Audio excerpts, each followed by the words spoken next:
दोस्तों सब्सक्राइब करें और इस बेल आइकन को दबाएं और पाएं वीडियो सबसे पहले। मैं भारत को भारतीयता की मान्यता के आधार पर फिर से खड़ा करना चाहता हूं, उस काम में लगा। एक ताजा उदाहरण देता हूं। आजकल भारत में एक खराब बीमारी घुस गई है, चिकनगुनिया। लाखों लोग प्रभावित हैं।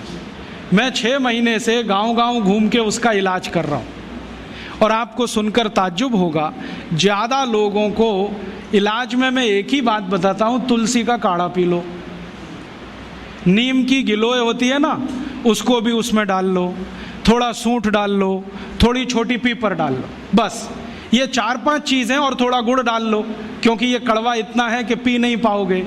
इतने मात्र से 3 खुराक में बीमारी ठीक हो रही है। और जो एलोपैथी से कर रहे हैं ना, बोवेरॉन के 3-3 इंजेक्शन ठोक दो, डाइक्लोफेनेक दे दो और पैरासीटामोल भी दे दो, जो तुम्हारे पास है सब दे दो। 20-20 दिन से बिस्तर में पड़े तड़प रहे हैं, 20-20 दिन से। अभी आज मैं आया भीलवाड़ा से, और आने का देरी का कारण भी यही है कि वहाँ 1 लाख लोग चिकनगुनिया से पीड़ित हैं। वहाँ डॉक्टर आते हैं, राजीव भाई जरा बताओ ना। मैंने कहा अपना इंजेक्शन खुद क्यों नहीं ठोक लेते? कहते हमें मालूम है इसके साइड इफेक्ट क्या है, तो पेशेंट को क्यों नहीं बताते? इतने हरामखोर हो।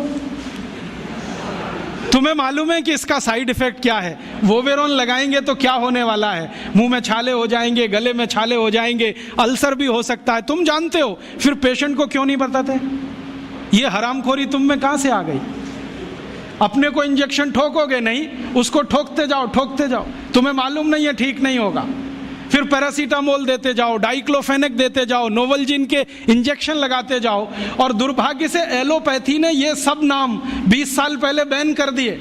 वो कहते हैं डाइक्लोफेनेक खराब है, पैरासीटामोल तो और भी खराब है, नोवलजिन तो 1984 से बैन है यूरोप में और अमेरिका में। वही इंजेक्शन यहाँ ठोक रहे हैं लगातार। दुष्परिणाम है कि मरीज ठीक ही नहीं हो रहे। और मैं आपको मेरा अपना तजुर्बा बताता हूँ। आप में से कुछ विद्यार्थी होम्योपैथी के हैं। आप जानते हैं कि होम्योपैथी की बहुत सारी दवाएं आयुर्वेद से ही निकली। तुलसी है ना, उसी से ओसीमम है। ओसीमम की 3-3 खुराक देके कर्नाटक में 70,000 रोगियों को चलता कर दिया। और वो 20-20 दिन से एलोपैथी खा रहे थे, रिजल्ट नहीं आ रहा है। ओसीमम 200 की 3 खुराक सफिशिएंट। और आदमी 20 दिन से तड़प रहा है बिस्तर में, न नींद आ रही है, न चैन मिल रहा है, इतनी उल्टियां हो रही हैं, बुखार उतर नहीं रहा है, सब तकलीफ है। 3 डोज दो, खत्म कहानी। मैंने उसको फिर कुछ जरूरत ही नहीं। और फिर आज स्थिति यह है कि कर्नाटक सरकार ने हमारे ये कैंपों के रिजल्ट देखने के बाद अपने डायरेक्टर्स और जॉइंट डायरेक्टर सबको लाइन से लगा दिया, जाओ राजीव दीक्षित के पास, सीखो उससे वो क्या दे रहा है और रिजल्ट क्यों आ रहे हैं। हमने 70,000 पेशेंट को दवा दी, 6 मरे, और उन्होंने 1,22,000 को दी, उसमें से मुश्किल से 6 बचे। ये कर्नाटक का हाल है। कर्नाटक में चिकनगुनिया इतना बुरी तरह से फैला है, कोई गांव नहीं बचा जहां चिकनगुनिया ना हो। मेरी तो स्थिति यह है कि कार्यकर्ता कम पड़ गए, डॉक्टर कम पड़ गए। अगर मेरे पास 1,000-2,000 डॉक्टर होते तो हम कर्नाटक के उन लाखों लोगों को बचा लेते जो मर गए पिछले 6 महीने। महाराष्ट्र में भी यही है।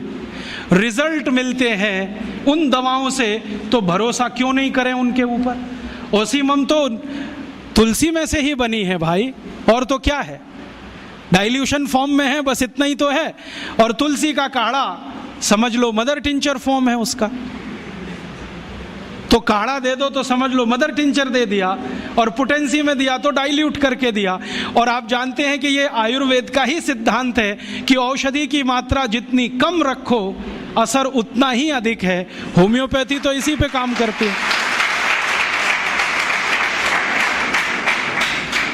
तो अपने विज्ञान में दम तो है, अपनी विद्या में दम तो है, बस इसका प्रचार करने की बात है।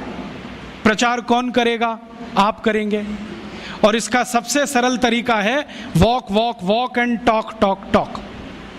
सबसे सरल तरीका। अगर आप इसका अपनी विद्याओं का प्रचार करना चाहते हैं, सरकार तो करेगी नहीं क्योंकि वो एलोपैथी के चंगुल में फंसी है। हमारी सरकार के 2 मंत्रियों का तो मेरा तजुर्बा है पिछले 6 साल में। जब जब मैं उनके पास गया स्वास्थ्य मंत्री को मिलने के लिए, वो कहते राजीव भाई ये सब हमको समझता है, कर कुछ नहीं सकते, क्योंकि ऐसा जकड़ के रख लिया है। तो मैंने कहा इसमें आग तो लगा सकते हो, आग ही लगा दो हनुमान जी की तरह से, रावण की लंका एक बार जल जाए, कम से कम कहानी तो खत्म हो जाए। तो कहते हैं उतनी हिम्मत अभी तक नहीं आई है, आ जाएगी तो वो भी लगा देंगे।